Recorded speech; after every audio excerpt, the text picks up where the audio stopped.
Isaiah chapter 36. In the 14th year of King Hezekiah's reign, Sennacherib, king of Assyria, attacked all the fortified cities of Judah and captured them.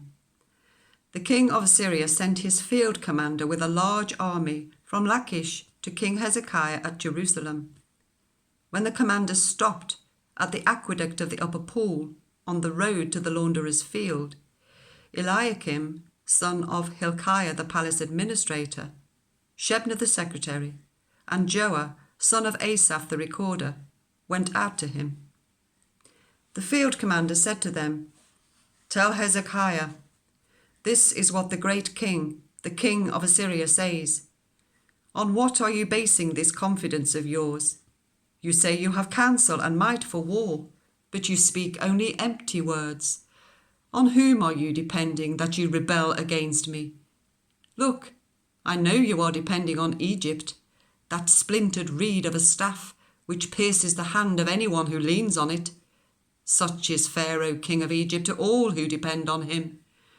But if you say to me, we are depending on the Lord our God, isn't he the one whose high places and altars Hezekiah removed, saying to Judah and Jerusalem, you must worship before this altar? Come now, make a bargain with my master, the king of Assyria. I will give you 2,000 horses, if you can put riders on them.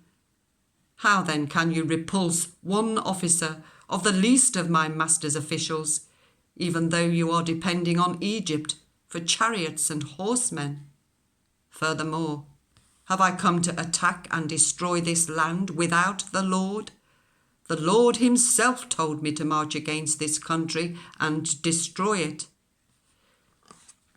Then Eliakim, Shebna, and Joah said to the field commander, "Please speak to your servants in Aramaic, since we understand it.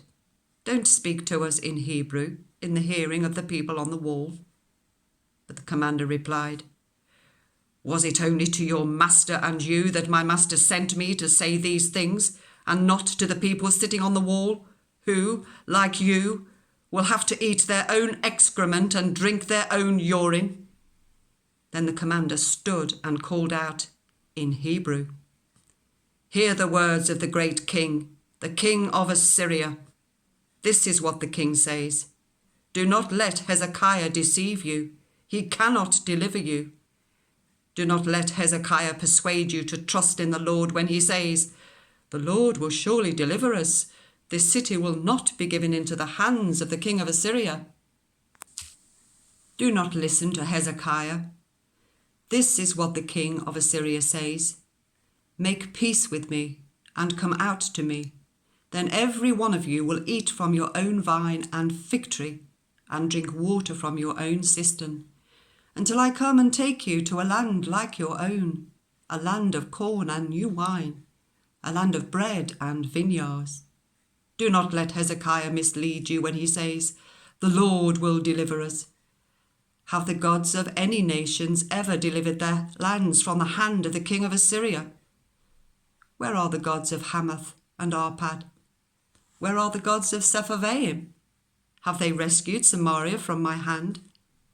Who of all the gods of these countries have been able to save their lands from me?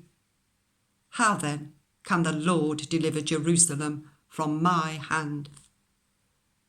But the people remained silent and said nothing in reply, because the king had commanded, "Do not answer him." Then Eliakim, son of Hilkiah the palace administrator, Shebna the secretary, and Joah, son of Asaph the recorder, went to Hezekiah with their clothes torn and told him what the field commander had said.